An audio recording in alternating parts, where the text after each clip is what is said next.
Laws of friction. First क्या है, the direction of force of limiting friction, direction of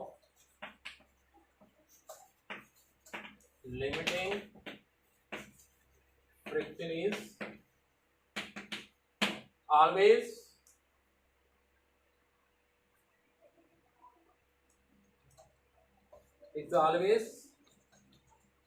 opposite to the direction in which motion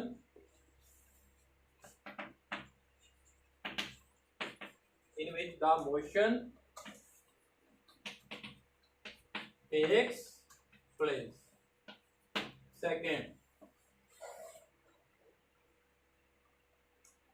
second वही है कि force of friction टेंडेंशियली लगती है surface पे, ठीक है,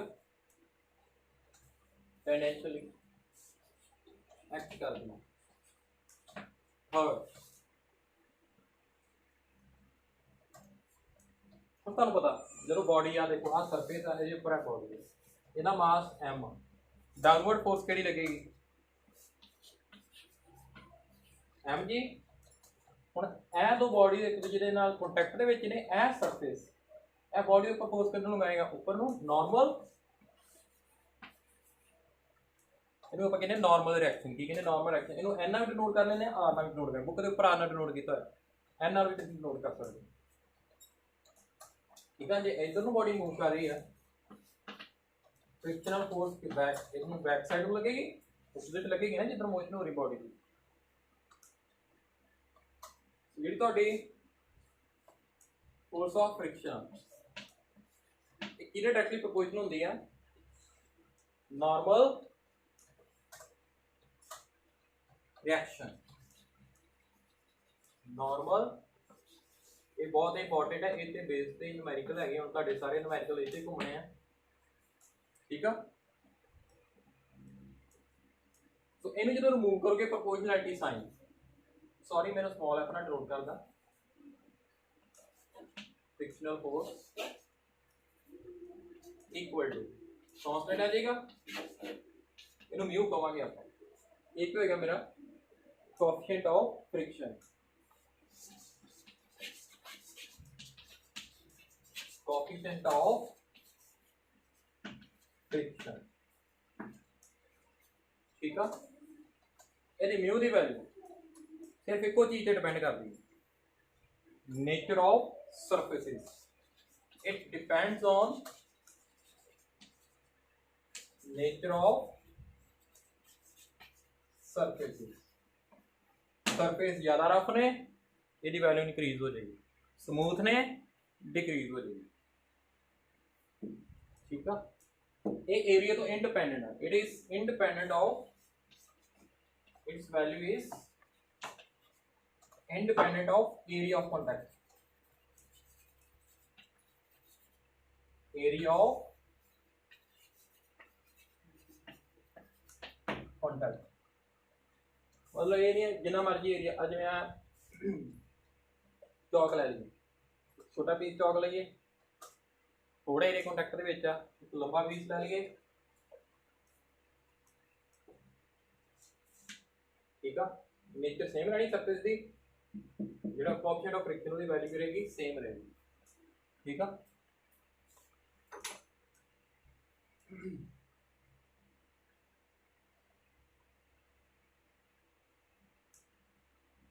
ठीक है जी। इतने जी अं लिमिटिंग फ्रिक्शन की गल करनी है, इतने कि लिखेंगे limiting friction directly proportional to normal reaction. Coefficient of friction की आएगा, लिमिटिंग फ्रिक्शन का कोएफिशिएंट आएगा। एरिया वाला तो मैं दसता, जी लिमिटिंग फ्रिक्शन आ that is independent of area of the surface of contact of two bodies. Fourth point लिख लीजिए,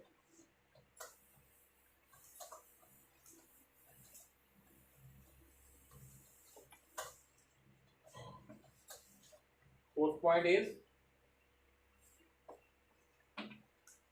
limiting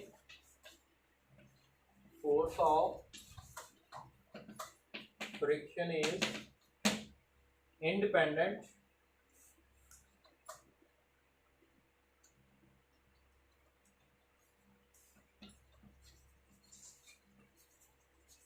of the area of contact of two bodies.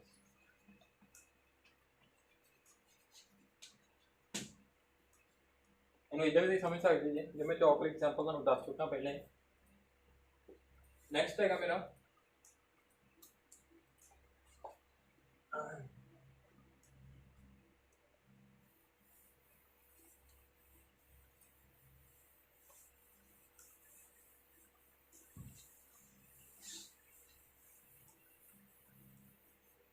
next is limiting friction. Depends on the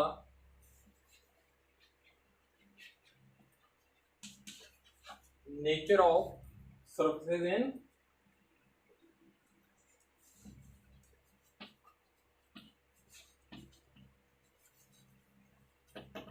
contact.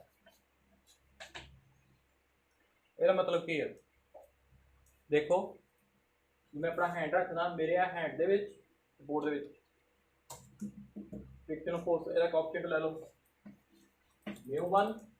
ਜਦੋਂ ਮੈਂ ਇਹਦੀ ਜਗ੍ਹਾ ਚੌਕ ਲਵਾਂ, ਚੌਕ ਤੇ board, ਇਹਦੇ ਵਾਸਤੇ ਕੀ ਹੋਏਗਾ μ2। ਸਰਫੇਸ ਬਦਲ ਗਏ ਨਾ, ਦੋ ਬਾਡੀਜ਼ ਉਹਨਾਂ ਚ ਭਾਵੇਂ ਇੱਕ ਵੀ ਬਦਲ ਜੇ ਤਾਂ ਵੀ ਕੋਐਫੀਸ਼ੀਐਂਟ ਆਫ ਫ੍ਰਿਕਸ਼ਨ ਚੇਂਜ ਹੋਣਾ, ਕਿਉਂਕਿ ਕਿਤੇ ਡਿਪੈਂਡ ਕਰਦਾ nature of surface in contact. Next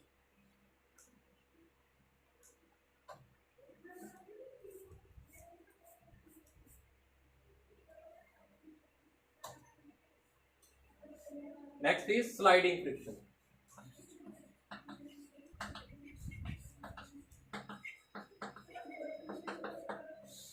sliding friction ਦੇ ਵਿੱਚ ਕੀ ਹੈਗਾ? ਬੋਡੀ ਤੁਹਾਡੀ ਮੂਵ ਕਰ ਰਹੀ ਹੈ, ਮੋਸ਼ਨ ਦੇ ਵਿੱਚ ਇਹ ਉਦੋਂ ਆਏਗੀ ਆਪਣੇ ਕੋਲ ਜਦੋਂ ਇੱਕ ਬੋਡੀ ਦੂਜੀ ਬੋਡੀ ਦੇ ਉੱਪਰ ਕੀ ਕਰੇਗੀ? ਸਲਾਈਡ ਕਰੇਗੀ। ਸਟੈਟਿਕ ਫ੍ਰਿਕਸ਼ਨ ਵਿੱਚ ਸਟੇਜ ਲਿਖਣਾ ਰੈਸਟ ਦੇ ਉੱਪਰ ਹੀ ਬੋਡੀ, ਹੁਣ ਇਹਦੇ ਵਿੱਚ ਬੋਡੀ ਕਰੇਗੀ ਸਲਾਈਡ ਕਰੇਗੀ। Rolling friction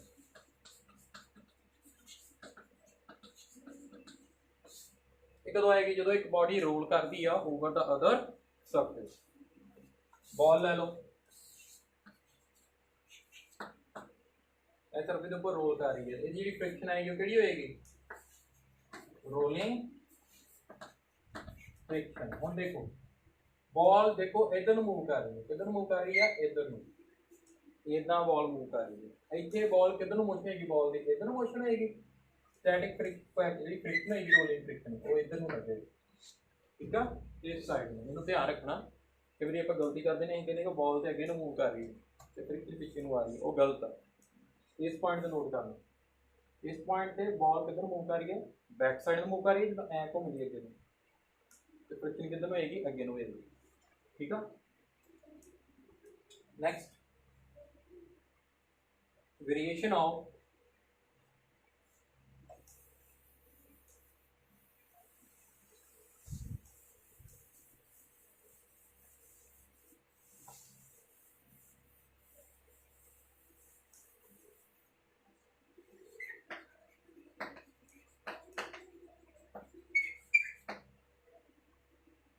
force of friction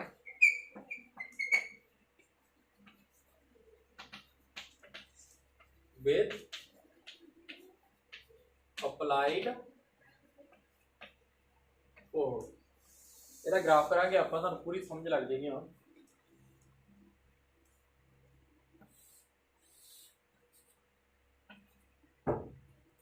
y axis वाले से किनु नोट करांगे? Force of friction, force of friction. Axis वाले किनु नोट करांगे? Applied force.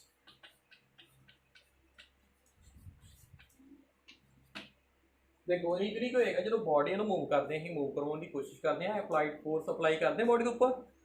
उदों किहड़ी फोर्स है? बॉडी अजे स्टेशनरी है, जो फोर्स असीं अप्लाई करांगे, अप्लाइड फोर्स असीं अप्लाई करांगे बॉडी के ऊपर, स्टैटिक फ्रिक्शन भी इनक्रीज हो जाएगी। मैडम अज नहीं लिया हाँ जी हाँ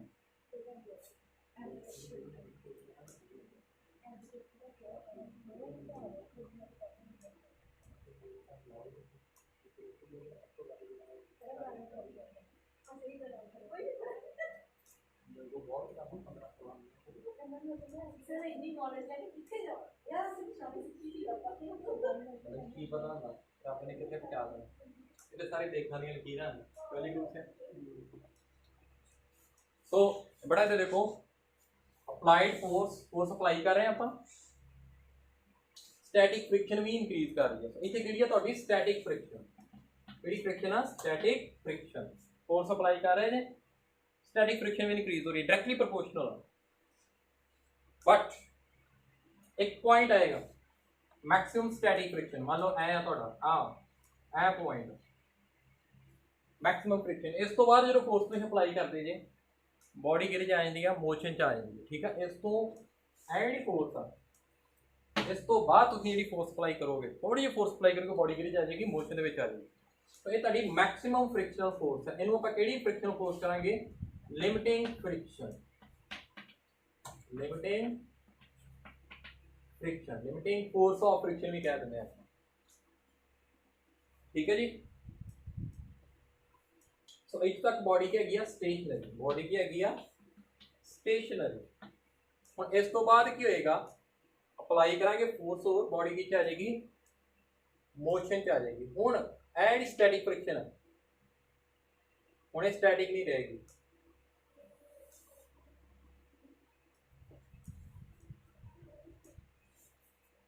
एडी मैक्सिमम है के लिए भी स्टैटिक फ्रिक्शन है इस तो बाद इतने बॉडी की जाएगी मोशन च आ गई हुण फ्रिक्शन घट गई हुण केड़ी फ्रिक्शन आ गई काइनेटिक फ्रिक्शन आ गई केड़ी फ्रिक्शन काइनेटिक फ्रिक्शन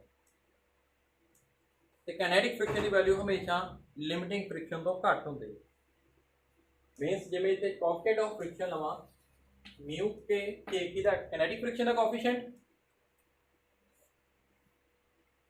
ठीक है ये हमेशा लेस देन होएगा coefficient of limiting friction limiting friction is your maximum static friction ठीक है मतलब फ्रिक्शन घट जाएगी क्योंकि बॉडी में मोशन जाना तो वो कांस्टेंट रहेगी की रहेगी constant through out the journey तो समझ लगी एक कांस्टेंट हो जाएगी ठीक है जी वैल्यू लिमिटिंग फ्रिक्शन और डिक्रीज हो जाएगी आ देखो एनी है ना मैक्सिमम मेरी उस तो बाद नीचे आ गया ग्राफ कांस्टेंट होगी वैल्यू एक स्टूडेंट्स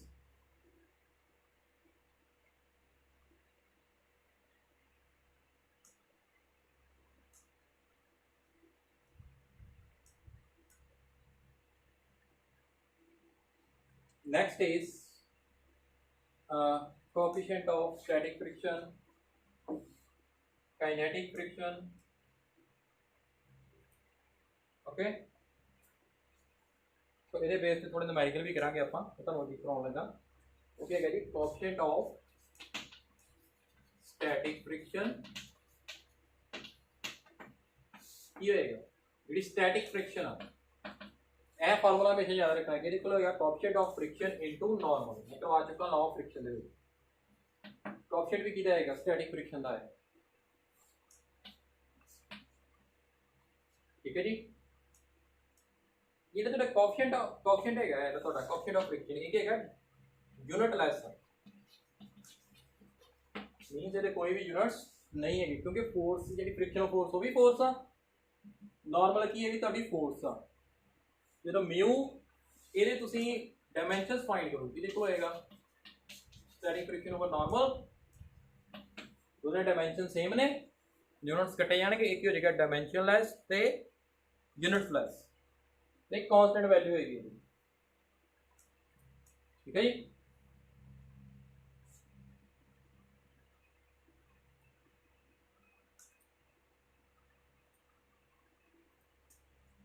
इनमें किवें लिख सकदा देखो ए बॉक्स आ फोर्स अप्लाई कर रहे हैं बट ये स्टेशनरी है, मास m आ, नीचे ਨੂੰ ਕਿਹੜੀ फोर्स लगेगी mg, ऊपर ਨੂੰ ਕੀ ਲੱਗਿਆ ਇਹ ਸਰਫੇਸ ਕਿੱਧਰ ਨੂੰ लगेगा ऊपर ਨੂੰ नॉर्मल, बैक साइड ਕਿਹੜੀ लगेगी फोर्स फ्रिक्शनल फोर्स लगेगी। तो इन्हें मैं किवें मॉडिफाई कर सकदा तुसीं आप देखो एड़ा n हुण देखो ऊपर ਨੂੰ मूवमेंट नहीं हो रही, वर्टिकल मूवमेंट नहीं हो रही, वर्टिकल नेट फोर्स की हैगी है 0, इट मींस नॉर्मल किहदे इक्वल होएगा mg दे इक्वल होएगा, f नेट वर्टिकल दे अलोंग की होएगा f नेट किहदे इक्वल होएगा नॉर्मल माइनस mg, तो नेट 0 फोर्स है वर्टिकल दे अलोंग क्योंकि कोई मूवमेंट नहीं हो रही, मास इनटू एक्सेलरेशन होंदा ना, एक्सेलरेशन 0 हो जे बॉडी मूव नहीं कर रही वर्टिकल दे अलोंग, ठीक है। एक्सेलरेशन दे दो तरीके जीरो सारी या बॉडी रेस्ट होनी चाहिए या यूनिफॉर्म वेलोसिटी मूव करनी चाहिए, बॉडी रेस्ट दे ऊपर है वर्टिकली मूव कुछ नहीं मोशन हो रही, तो acceleration mass into acceleration, acceleration 0 होगी नेट फोर्स 0, तो मेरा नॉर्मल किहदे इक्वल आ गया इक्वल टू m, हमेशा नहीं कि नॉर्मल इक्वल टू mg आवे, न्यूमेरिकल करांगे अपन फर्दर।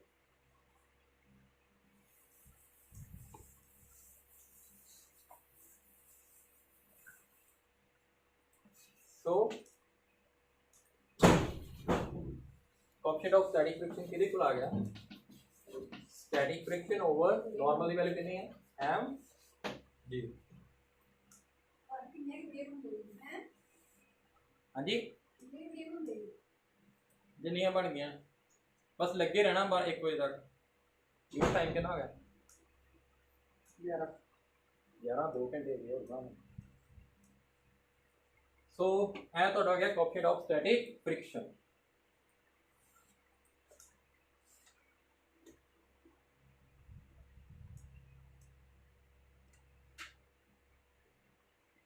काइनेटिक फ्रिक्शन का की होएगा, काइनेटिक की जगह की होएगा जे